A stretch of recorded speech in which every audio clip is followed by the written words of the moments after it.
Di era kompetisi global saat ini, pendidikan merupakan salah satu pilar utama pembangunan bangsa. Sumber daya manusia yang kompeten, soft skill dan hard skill yang sama-sama kuat, pribadi yang mencintai bidang pekerjaannya, dan selalu bergairah untuk belajar hal-hal baru sepanjang hayat adalah nadi pendidikan di SMK. Manusia-manusia matang yang dilahirkan di SMK inilah yang akan menjadi pilar penting pertumbuhan ekonomi bangsa yang semakin pesat. Dan disinilah tugas kita untuk membentuk mereka sebagai pembelajar aktif di SMK.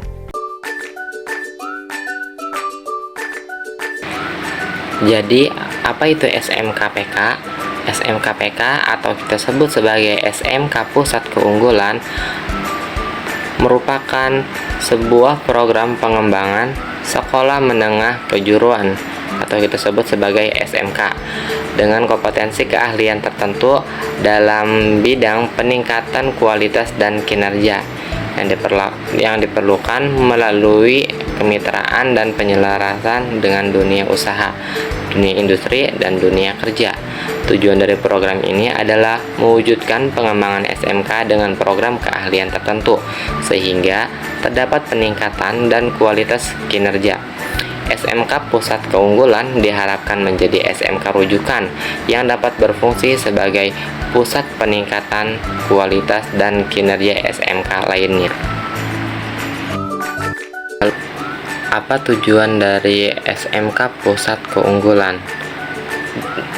SMK Pusat Keunggulan hadir dengan tujuan utama yaitu untuk mewujudkan pengembangan SMK dengan program keahlian tertentu sehingga terjadi peningkatan kualitas dan kinerja di bidang pendidikan vokasi. Untuk mencapai tujuan tersebut, program ini harus didukung dan diperkuat oleh kerjasama dan kemitraan dengan dunia usaha dan dunia industri atau disebut sebagai DUDI. Selain itu, dukungan dari pemerintah daerah setempat dan perguruan tinggi vokasi juga menjadi kunci keberhasilan program ini.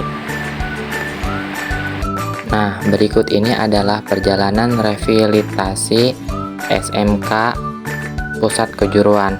Nah, program SMKPK adalah kelanjutan dari beberapa program pendidikan vokasi sebelumnya, yaitu revitalisasi SMK dan SMK Center of Excellence atau disingkat sebagai COE.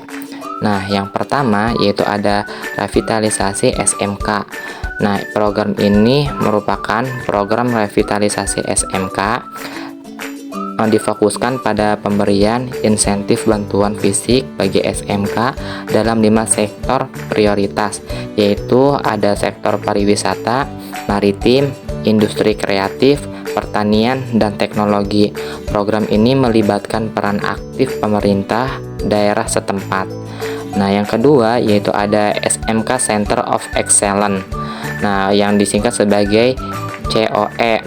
Nah, pada program ini, program SMK COE ini difokuskan pada pengembangan sumber daya manusia di sekolah menengah kejuruan yang akan berdampak pada sekolah-sekolah lain, insentif bantuan fisik dan non-fisik. Program ini juga memberikan pelatihan kepala sekolah dan guru kejuruan dalam 4 sektor prioritas utama.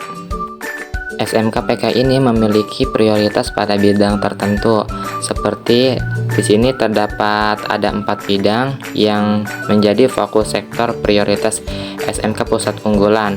Nah, SMKPK ini memiliki sektor prioritas utama yang menjadi fokus program ini.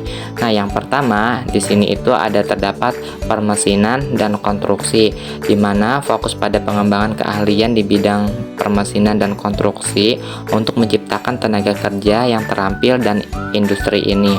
Terus yang kedua itu ada ekonomi kreatif, di mana ekonomi kreatif ini menyediakan program pendidikan vokasi yang mendukung pengembangan ekonomi kreatif seperti desain, seni, dan teknologi kreatif. Yang ketiga ada hospitality. Nah, pada hospitality ini di mana memberikan pelatihan dan pendidikan vokasi di bidang hospitality untuk mempersiapkan tenaga kerja yang berkualitas di industri perhotelan dan pariwisata. Yang keempat, ada care service, di mana fokus pada pemberian pendidikan vokasi di sektor perawatan, kesehatan, dan layanan sosial yang semakin penting dalam masyarakat modern. Dan yang terakhir yaitu prioritas lain. Nah, kalau prioritas ini itu meliputi kerjasama luar negeri, kawasan ekonomi khusus, sektor maritim, dan pertanian. SMK PK ini mempunyai tujuan khusus yang diantaranya yang pertama itu memperkuat kemitraan antara Kemendikbud dan pemerintah daerah dalam pendampingan program SMK Pusat Keunggulan. Yang kedua, memperkuat kualitas sumber daya manusia SMK, antara lain kepala sekolah SMK, pengawas sekolah, dan guru untuk mewujudkan manajemen dan pembelajaran berbasis dunia kerja. Yang ketiga, memperkuat kompetensi keterampilan non-teknis, soft skill, dan keterampilan teknis hard skill, peserta didik yang sesuai dengan kebutuhan dunia kerja, serta mengembangkan karakter yang sesuai dengan nilai-nilai Pancasila. Yang keempat, mewujudkan perencanaan yang berbasis data melalui manajemen berbasis sekolah. Dan yang kelima, meningkatkan efisiensi dan mengurangi kompleksitas pada sekolah dengan menggunakan platform digital. Yang keenam yaitu peningkatan sarana dan prasarana praktik belajar siswa yang berstandar dunia kerja. Dan yang ketujuh, memperkuat kemitraan dan kerjasama antara Kemendikbud, SMK dengan dunia kerja dalam pengembangan dan pendampingan program SMK Pusat Keunggulan.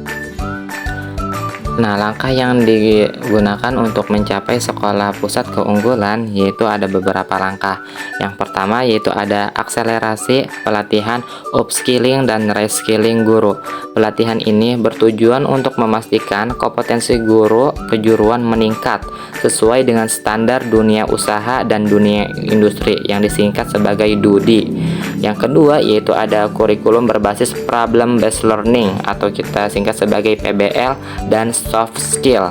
Program ini mengedepankan pembelajaran berbasis proyek atau industri, pengembangan kurikulum, teaching factory, dan pengajar dari dunia usaha dan dunia industri. Yang ketiga yaitu ada pelatihan kepala sekolah. Kepala sekolah akan menjalani pelatihan untuk memimpin perubahan di sekolah, mengelola kerjasama dengan dunia usaha, dunia industri, dan pengembangan roadmap pengembangan SMK Pusat Keunggulan. Nah, dan yang keempat yaitu pengembangan sarana dan prasarana. Program SMK Pusat Keunggulan juga melibatkan pengembangan sarana dan prasarana untuk mendukung pembelajaran berbasis industri. 6 strategi bagi sekolah menengah kejuruan pusat keunggulan. Yang pertama yaitu ada penguatan sumber daya manusia di SMK Pusat Keunggulan. Penguatan kepala sekolah, pengawas sekolah, dan guru melalui program pelatihan dan pendampingan intensif untuk mewujudkan manajemen dan pembelajaran berbasis dunia usaha dan dunia industri. Yang kedua yaitu pembelajaran kompetensi siap kerja dan berkarakter. Penyelenggaraan pembelajaran yang berorientasi dan penguatan kompetensi sesuai dengan kebutuhan dunia usaha, dunia industri, dunia kerja, dan dunia pengembangan karakter yang sesuai dengan nilai-nilai Pancasila. Yang ketiga, penguatan belajar praktik peserta didik, bantuan dana hibah untuk meningkatkan sarana prasarana yang berfokus pada alat dan kelengkapan sarana belajar praktik siswa berstandar dunia usaha, dunia industri, dan dunia kerja. Yang keempat yaitu manajemen sekolah berbasis data. Pendampingan pada sekolah untuk melaksanakan manajemen berbasis sekolah, termasuk perencanaan berdasarkan evaluasi data dan penggunaan platform digital yang menyederhanakan sistem administrasi dan meningkatkan efisiensi pengelolaan. Yang kelima yaitu ada pendampingan oleh perguruan tinggi. Pendampingan SMK Pusat Keunggulan oleh perguruan tinggi dalam menentukan dan mengelola program dalam rangka mengembangkan sinergi dengan dunia industri, usaha, dan kerja. Dan yang keenam yaitu sinergi pemerintah pusat daerah, kolaborasi dan koordinasi intens antara pemerintah pusat dan daerah yang dilakukan secara intens untuk menciptakan dukungan penyelenggaraan SMK Pusat Keunggulan yang berkesinambungan.